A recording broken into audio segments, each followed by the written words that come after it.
DW's Washington correspondent Oliver Salit was following that debate. Oliver, Joe Biden is currently leading the polls in the Democratic presidential primary. How did he do last night?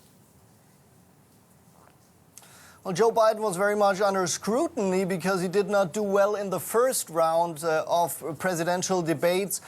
He had a rather weak performance back then, so he really tried to make up for that, it seemed, and that worked out partially. He clashed with Kamala Harris over health care. He was then attacked by several other candidates on several issues. It really seemed like he had a target on his back here tonight. But then he also again had his weaker moments. He confused some numbers. He confused the costs of Medicare for all. So bottom line, Joe Biden became better, but still did not meet his expectations.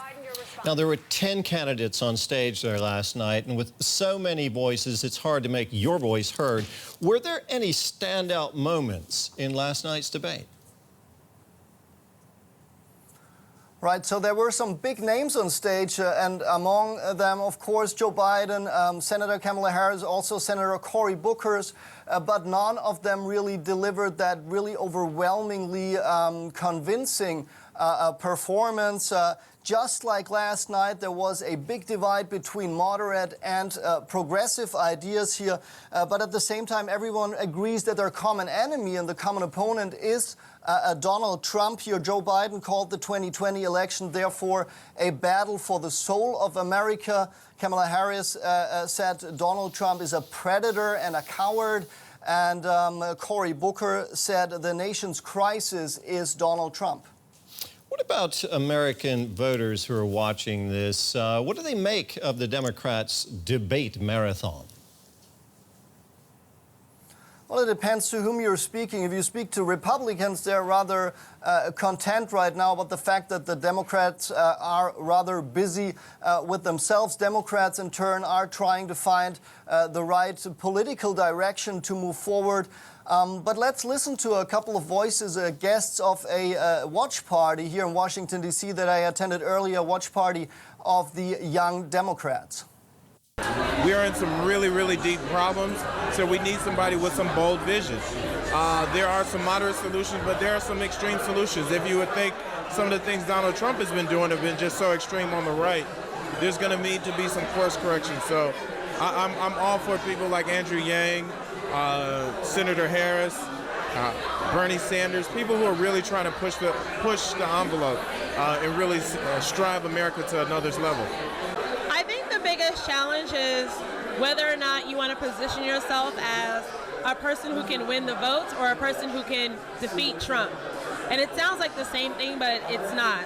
The majority of people right now who are voting for Democrats, they're looking for candidates who can beat Trump. And that doesn't mean that they're looking at their qualifications or even their skill set or even their issues. I think the time for moderacy has passed.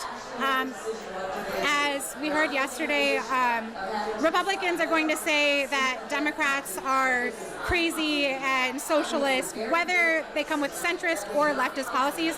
So now's an opportunity to push the policies that Democrats really want. The election itself, Oliver, is still more than a year away. When will we know who is, in fact, going to challenge Trump in next year's election? Well, it's still a long way ahead, and we also still don't have this odds-on favorite candidate of the Democratic Party as of now. So the next presidential debate will be in September, and the threshold then will be somewhat higher. You will need to have at least 2% in polls to participate, to qualify yourself. And you will need to have at least 130,000 donors registered. So we can expect that the field will become smaller by then. In the end, it's all about money.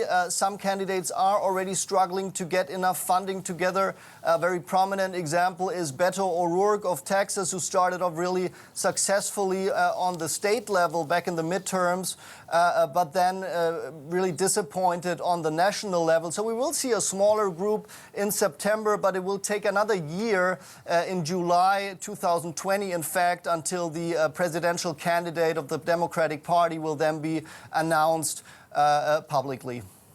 Oliver, thank you very much. DW's Oliver Salit there in Washington.